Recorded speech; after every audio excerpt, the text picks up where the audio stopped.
अस्सलाम वालेकुम वीवर्स, कैसे हैं आप सब।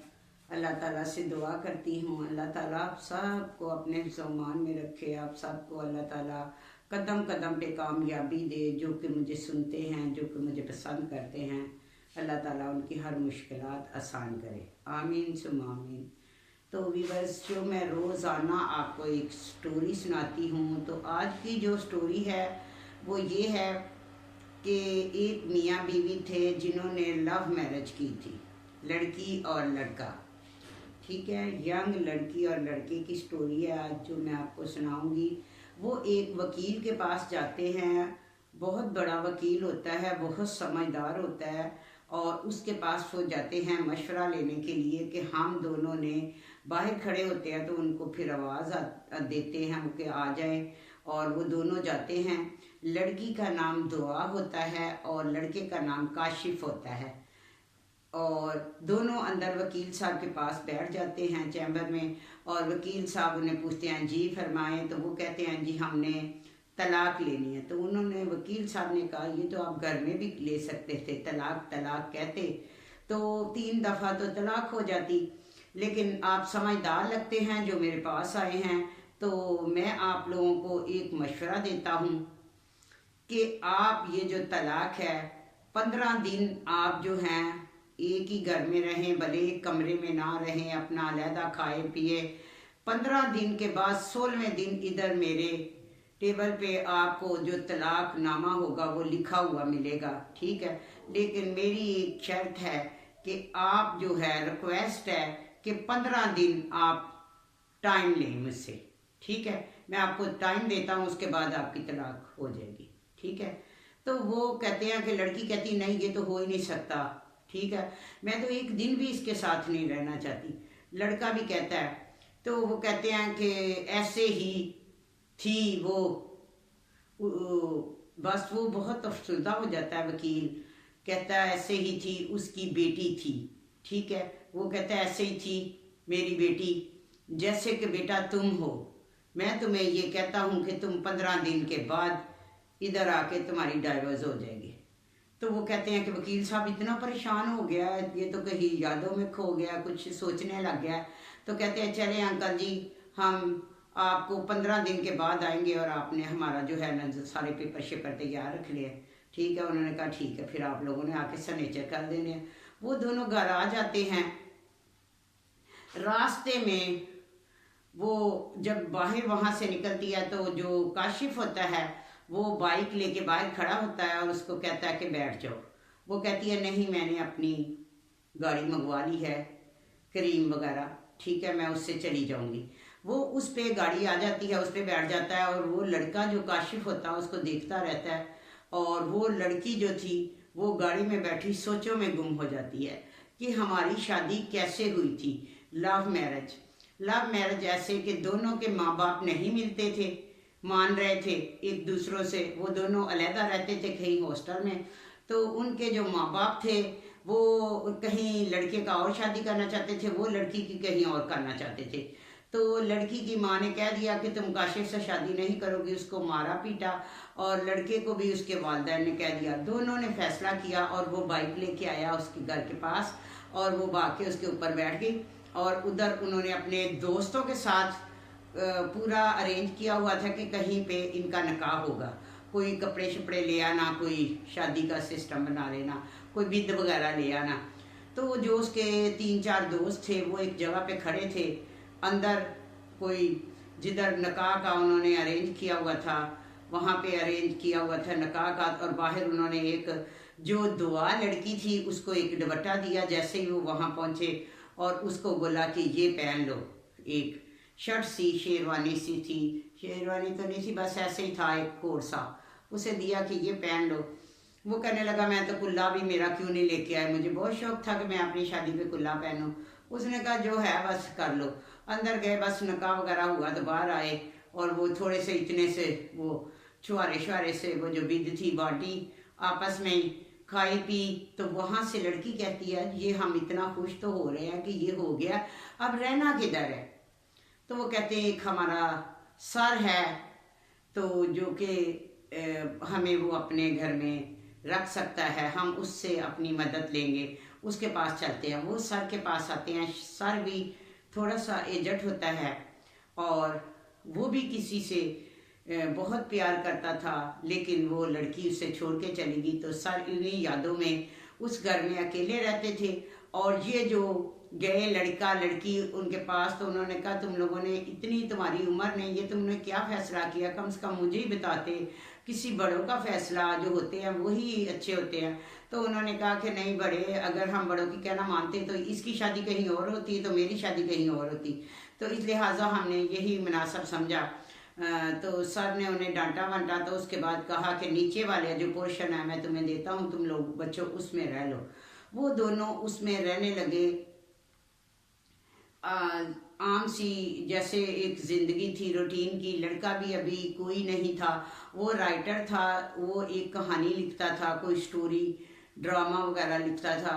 तकरीबन 1.5 साल से वो मेहनत कर रहा था। और एक दिन उसको किसी ड्रामा कोइन ने फ़ोन किया कि ये देखो, उन्हें एक मेल भेजी कि तुम जो है हमें ये ड्रामा दे दो, ठीक है, और हम इसके तुम्हें इतने पैसे देते हैं, 20,000 रुपया देते हैं। तो वो बहुत खुश था अपनी मिसेस के साथ। और मिसेस किचन में गई, खाना उसने रोटी बनाई। तो रोटी बहुत मोटी, जैसे मैं बनाती हूँ ऐसी बहुत मोटी सी रोटी बना ली और लेके आई। तो उसने कहा कि उठो नाश्ता करें। उसने कहा तुमने तो कुछ भी नहीं सीखा हुआ, तुम्हारी वालदा ने तुम्हें कुछ भी नहीं सिखाया, चलो मैं तुम्हें बताता हूँ, ये जो रोटी है ये तो 4 बंदे खा सकते। तो उसने कहा मैंने यही तो किया है कि एक रोटी पकाऊं तो दोनों खा लें। ऐसे उनके वो मियाँ जो था उसका, वो उसको सिखाता कि इतना पेड़ा लेना है, इतना ऐसे ऐसे चाय, सारा कुछ वो हो गई। मसलन के अपना ट्रेन हो गई, उसने ट्रेनिंग ले ली अपने हस्बैंड से ही। हर चीज़ वो घर में ही पकाते, दोनों खाते। आस्ता आस्ता, कोई इतनी बड़ी बात भी नहीं होती। तो आस्ता आस्ता जो था, वो जो लड़का था वो चिड़चिड़ा सा होता गया। क्योंकि एक दिन उसको किसी ने जब बुलाया तो वो, उसको फ़ोन आ रहा था, वो सर के पास बैठी खड़ी बातें कर रही थी। तो पास से वो काशिफ गुजरा और उन्हें कह रहा था कि तुम जो हो, मैं अपना राइटर हूँ, कोई मजदूर नहीं हूँ। जो स्क्रिप्ट मैंने लिखा है मैंने वो ही करना है। मैं किसी की भी बात जो है वो अपने ऊपर नहीं करता कि मैं किसी की बात मानूं। मैं जो करता हूँ अपने दिल से करता हूँ, जो लिखता हूँ अपने दिल से लिखता हूँ। तो वो बहुत मसलन के खुश था और जा रहा था कि मुझे पैसे मिलने हैं। जब वहाँ गया तो वहाँ उन्होंने उसे कह दिया कि तुम्हारा नाम नहीं इस पे होगा। तो वो घर पे आता है, बहुत परेशान होता कि चीज़ें तोड़ने लग जाता है। जब भी उसे कोई टेंशन होती तो वो चीज़ें तोड़ता, चलाता, शोर करता। ऐसे ही बस वो अपना जो था ना, अपने ऊपर हावी कर लेता। तो वो लड़की कहती कि क्यों इतने परेशान हो, क्या हो गया, आराम से बात करो, चीज़ें तोड़ने से क्या होगा। उन्होंने कहा कि वो जो है वो मेरा नाम नहीं, अपना नाम शो करना चाहते हैं, तो मैं ये नहीं कर सकता। जब मेरा नाम ही नहीं रहेगा तो फिर। तो उसने कहा कि वो ऐसे टेंशन में अंदर चला जाता है। मैच लग जाता है, वो मैच देखता है। तो मैच जो होता है, पाकिस्तान जो हार जाता है, तो उसकी बीवी कहती है कि हार गए हार गए। तो इतनी सी बात पे इतना बड़ा लड़ाई हो गई। उसने कहा कि तुम बकवास कर रही हो और हार गए, तुम्हें पता नहीं है, मैं देख रहा हूँ। तो वो कहती है ऐसे कभी मुझ पे तुम इतने हावी हो जाते हो, चीज़ें चलाने लग जाते हो, तोड़ने लग जाते हो, मुझे मारने लग जाते हो एकदम। अगर पाकिस्तान हार गया या तुम्हारी कहीं जीत नहीं होती, हार हो जाती है, तो तुम मेरे ऊपर ही सारी बातें निकालते हो। तो मैं तो यहाँ पे बहुत परेशान हो गई हूँ, ठीक है। तो उसने कहा तो तुमने अपनी मर्जी से किया था, मैंने तुम्हें कहा था कि मेरे साथ भाग के आके शादी करो। तो मैंने अपने, लड़की ने कहा मैंने अपने माँ बाप छोड़े हैं, सब कुछ छोड़ा तुम्हारी खातर, और तुम अब इतना चिड़चिड़े होकर मुझे चीज़ें मारते हो, तोड़ते हो। मुझे मेरे ऊपर कप मार के तुमने तोड़ दिया, मुझे इतना नील पड़ा हुआ है। तो तुम पहले ऐसे तो नहीं थे, मुझे पता होता अगर तुम ऐसे हो तो मैं कभी भी तुमसे शादी ना करते। लड़का कहता है मैंने भी तो अपने सारे माँ बाप, अपना कैरियर, अपना मुस्तकबिल, हर चीज़ तुम्हारी खातर तबाह किया है, बर्बाद किया है। तो मैंने क्या, देखो मैं ऐसा था जैसा पहले था, बस ये बच्चों बच्चों वाली छोटी छोटी बातें जो दोनों आपस में दोनों ने ही रिश्ता किया और दोनों ही फिर ऐसे चिड़चिड़े हो गए। अगर लड़का शोर करता था, बदतमीजी करता था, जब उसकी कोई जीत नहीं होती थी, हार होती थी, तो लड़की को ये बिल्कुल आदत नहीं थी कि वो ऊंची आवाज में उसके साथ कोई बात करे, तो वो बिल्कुल बर्दाश्त नहीं करती। चले मियाँ ऐसा था तो लड़की को ही चाहिए था कि वो जो अगर इस वक्त वो टेंशन में है तो वो खामोश हो जाए। दोनों ही लड़ने में लग जाते थे। ऐसे में जो सर थे वो बुलाया, उन्होंने कहा कि आप लोग ऐसा ना करो, आपने अपनी मर्जी से शादी की है। तो वो सोचों में पड़ जाता है। जो सर होता है कि ऐसे ही उसकी बीवी सायरा थी, और वो जो सायरा थी वो अपना जो सर थे वो हर वक्त अपनी किताबों में लगे रहते थे, पढ़ाई में लगे रहते थे, वो भी किताब लिखते थे और बीवी को टाइम नहीं देते थे। एक दिन उसने कहा कि तुम्हारी तो सारा कुछ ये किताबें ही हैं, तुम्हें मेरी कोई परवाह नहीं है, मेरी कोई टेंशन नहीं है। तो उसने कह दिया, वो जो सर थे, कि हाँ मुझे किताबों से बहुत लगाव है, मेरी किताबों को कुछ नहीं कहना, मैंने जो लिख रहा हूँ किताब, जो भी स्टोरी जो भी, तो इसके बारे में बात नहीं करना। तो मुझे फिर तुमसे कोई नहीं है ऐसी, मतलब कि कोई लगाव नहीं है मुझे तुमसे। उसने कहा मुझसे तुम्हें लगाव ही नहीं है तो फिर मैं चला जाता हूँ, यहाँ से चली जाती हूँ। वो ऐसे चली जाती है अपना मसलन के वहाँ से, तो वो रुकना चाहता भी है लेकिन नहीं रोक पाता।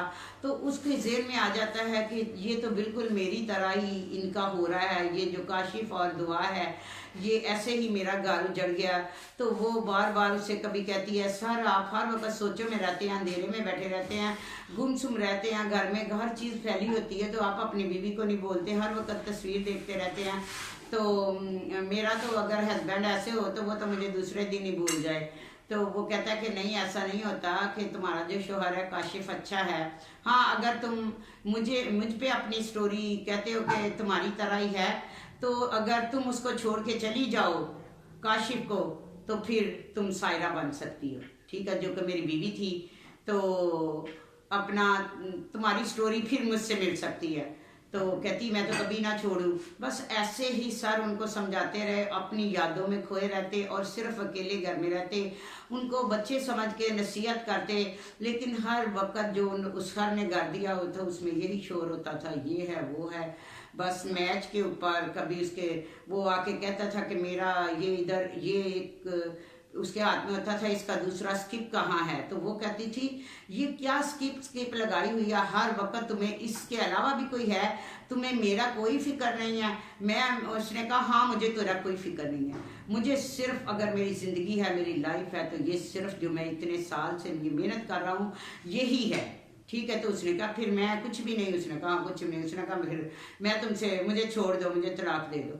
तो ऐसे छोटी छोटी बातों पे लोग जो तलाक पे आ जाते हैं व्यूअर्स, बात कुछ भी नहीं थी, दोनों ने मिलके शादी की और दोनों ने ही अपना फैसला किया और दोनों ही सर के घर रहने लगे और छोटी छोटी बातों पे दोनों लड़ने लगे और दोनों ने ही फैसला कर लिया कि हम कोई बड़ी लड़ाई नहीं थी, कोई सास नहीं था, कोई ससुर नहीं था, कुछ भी नहीं था। लेकिन लड़की ऊंची आवाज में बात नहीं सुनना बर्दाश्त करती थी और लड़का जो था उसको सिर्फ अपनी वही स्टोरी का ही था कि मैं ये लिखूं और बस। और जो स्टोरी उसकी जो थी और उसका नाम जो था वो नहीं अपना नाम लगाना चाहते थे, उस पर भी वो लड़की पे ही गुस्सा निकालता था। उसको भी ऐसे नहीं करना चाहिए। बाहर के जो मामलात होते हैं वो बाहर तक ही रखने चाहते, घर में एक घर में जो हो वो अपनी बीवी के साथ एक अच्छी लाइफ गुजारनी चाहिए लड़कों को।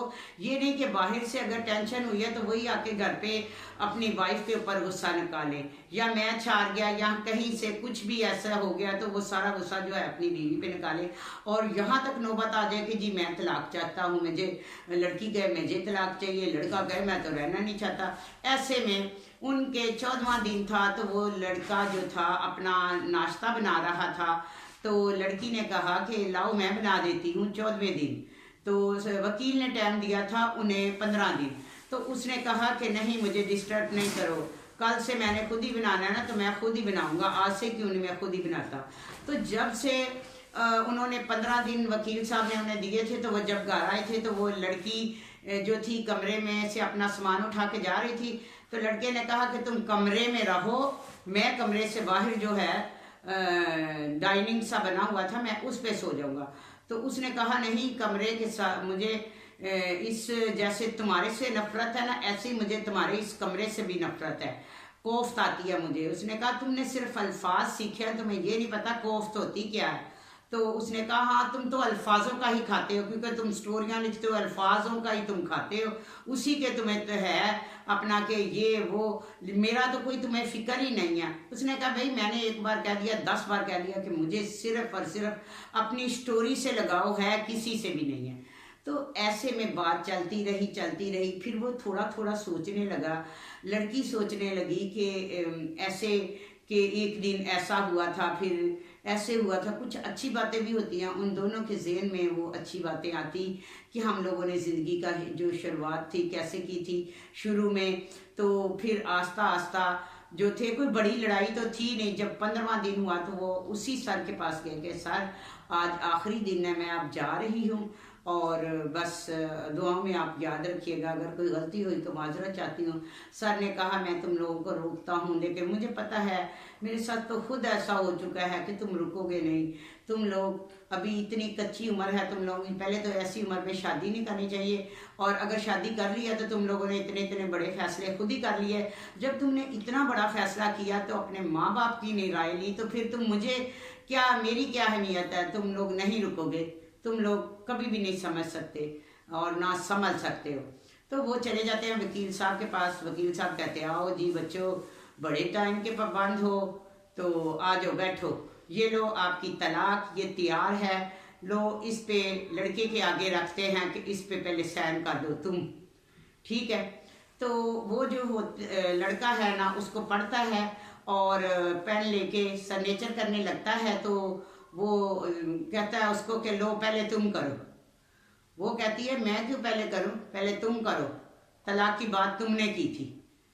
तो वकील साहब उसको देखते रहते हैं दोनों को। उसने कहा मैंने बात की थी, तो इतनी जो बातें मैं करती हूँ, जो भी तुम्हें गुस्सा आता है, तो मैं कोई बात करती हूँ तुम्हें बड़ा गुस्सा आता है, अगर मैं कहीं कोई भी ऐसी बात करती हूँ उस पर तुम मुझे डांट सकते थे। ये मैंने इतना बड़ा फैसला किया कि मैंने तलाक लेनी है, मैंने तुम्हारे साथ नहीं रहना, तो तुमने मुझे डांटा क्यों। तो उसने कहा कि तुम बस तुम्हारा शौक था। वकील साहब ने दोनों पेपर अपने हाथ में ले लिया और कहा बच्चों ये तुम्हारे बस का काम नहीं है, तो लिहाजा तुम लोग जो हो कि अपना मेरी जो फीस है, जो तलाक हो जाए उसकी फीस है 15,000, और अगर मैं तलाक को बचा लूँ तो उसकी फीस है 25,000। तो अब आप मुझे 25,000 दे दें, मैंने आपकी तलाक को बचा लिया है, ठीक है। तो वो कहता है कि जो लड़का होता है शोएब, वो कहता है वकील साहब मैं तलाक करवाने के लिए आया था, मेरे पास 15,000 हैं, ये ले 15,000, 10,000 मैं थोड़े दिनों तक आपको दे दूंगा। तो लड़की फौरन कहती है नहीं वकील साहब, आपका कोई हक नहीं बनता हमसे फीस लेना, आपने हमें अच्छी मशवरा दिया है, हम आपको दुआ देते हैं, आपका शुक्रिया अदा कर सकते हैं। अपने हस्बैंड से फौरन 15,000 लेके उसकी जेब में डाल दिया। तो वो जो वकील साहब था वो देख रहा था, तो वो कहता तुम तो तलाक लेने आई थी, अब कितनी तुम इतनी सुगड़ और मियाँ का इतना तुम्हें होने लग गया उसकी कमाई का कि ज़ाया ना हो, अब तुम कैसे एकदम ऐसे हो गई हो। तो वो हंसने लग जाता है और वो दोनों वहाँ से उठ के आ जाते हैं। तलाक जो थी 15 दिन जो वकील साहब ने दिए थे वो इसीलिए दिए थे कि ये इंसान अगर जब कभी गलत फैसला जज्बात में आके करता है तो अगर उनको टाइम दिया जाए तो आस्ता आस्ता हो सकता है कि इनकी तलाक ना हो। जो वकील साहब ने सोचा वो बिल्कुल सही था, उसमें उन्होंने रहा, इकट्ठे रहे, लेकिन एक कमरे में तो नहीं रहे, लेकिन नाश्ता वगैरह कभी एक दूसरे का टक्कर हो जाती, थोड़ी सी अलग रह के उन्होंने सोचा कि इतनी बड़ी बात तो है नहीं, बात तो यही है कि इसको भी गुस्सा बर्दाश्त नहीं होता और मुझे बहुत ज़्यादा गुस्सा आता है। वो ऐसे ही बातें करते करते पीछे घर में आते हैं, तो जो वो सर होते हैं वो देखते हैं उसको और वो कहते हैं अब तुमने ऐसे नहीं करना। उसने कहा नहीं मैं कभी भी अब तुम्हें ऊंची आवाज़ में नहीं डांटूंगा, और उसने कहा कि अगर मैं कभी परेशान हूं तो तुमने आगे नहीं बोलना। तो विवश ये पहले ही चाहिए था बच्चों को कि इस तरीके से रहते, ना कि इतनी टेंशन बनती, ना तलाक तक बात पहुंचती। और ऐसे वकील अल्लाह ताला सबको दे जो 15 दिन का टाइम दे और किसी की भी तलाक ना हो। तो विवश यही थी मेरी आज की स्टोरी, और अपना बहुत ख्याल रखिएगा। ज़्यादा से ज़्यादा नए देखने वाले मुझे सब्सक्राइब करें, शेयर करें, लाइक करें। अपना बहुत ख्याल रखिएगा। अल्लाह हाफिज़।